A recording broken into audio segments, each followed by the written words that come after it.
Welcome to Ashwin Bharathi vlog. இன்னைக்கு வீடியோவில் என்ன பார்க்க போகிறோன்னு பார்த்தீங்கன்னா, வெங்காயம் தக்காளி எதுவுமே இல்லாமல் வெறும் பச்சை மிளகா வச்சு ஒரு 2 நிமிஷத்தில் நல்லா காரசாரமான பச்சை மிளகாய் சட்னி தான் அரைக்க போகிறோம்.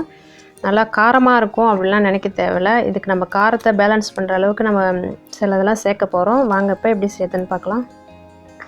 இப்போ நான் வந்து பச்சை மிளகாய் பார்த்திங்கன்னா ஒரு 50 எடுத்திருக்கேன். கொஞ்சம் ஒரு பூண்டு, கொஞ்சமாக புளி, 1 ஸ்பூன் உளுந்து, 1 ஸ்பூன் கடலப்பருப்பு, கொஞ்சமாக புதினா, கொஞ்சமாக கொத்தமல்லி எடுத்து வச்சுருக்கேன். ஃபஸ்ட்டு நம்ம கடலப்பருப்பையும் உளுந்தையும் நம்ம எண்ணெயில் போட்டு வறுத்து எடுத்துக்கலாம்.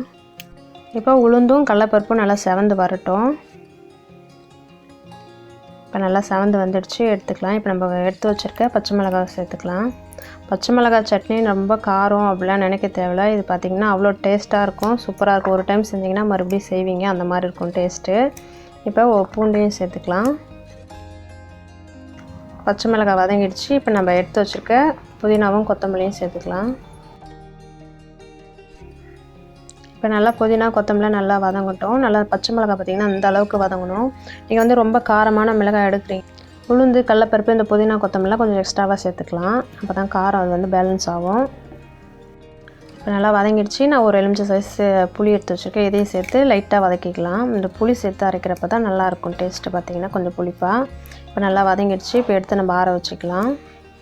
இப்போ பார்த்திங்கன்னா நல்லா ஆறிடுச்சு. இது மிக்ஸி ஜாரில் போட்டு ரொம்ப மையாக அரைக்க தேவையில்ல, கொஞ்சம் குறப்பாக அரைச்சிக்கலாம். இப்போ அது கூட உப்பு சேர்த்து நல்லா அரைச்சாச்சு. இந்த அளவுக்கு கொஞ்சம் குறப்பாக பார்க்கறதுக்கு நல்லாயிருக்கு. இப்போ நான் வந்து நீங்கள் அப்படியே தாளித்து கொட்டுறதுனாலும் கொட்டிக்கலாம், இல்லைனா நான் வந்து இன்றைக்கி தாளிச்சிட்டு அதில் கொட்டி தான் வதக்க போகிறேன். ஏன்னா காரம் வந்து கொஞ்சம் சுருன்னு இருக்கும். அதால் நம்ம வந்து தாளிச்சிட்டு அதில் போட்டு ஒரு 2 நிமிஷம், ஒரு நிமிஷம் இருந்தால் போதும். இந்த சட்னியே பார்த்திங்கன்னா ஒரு 2 நிமிஷத்தில் முடிஞ்சிடும். பார்த்திங்கன்னா 1 நிமிஷம் போல் நல்லா வதங்கிடுச்சு சட்னி. அவ்வளோதான், பச்சை மிளகாய் சட்னி சூப்பராக ரெடி ஆகிடுச்சு. நீங்களே இதே மாதிரி வீட்டில் ட்ரை பண்ணி பாருங்கள். அந்த வீடியோ பிடிச்சிருந்தால் லைக் பண்ணுங்கள், ஷேர் பண்ணுங்கள். மறக்காம அஸ்வின் பாரதியை சப்ஸ்கிரைப் பண்ணிவிடுங்க.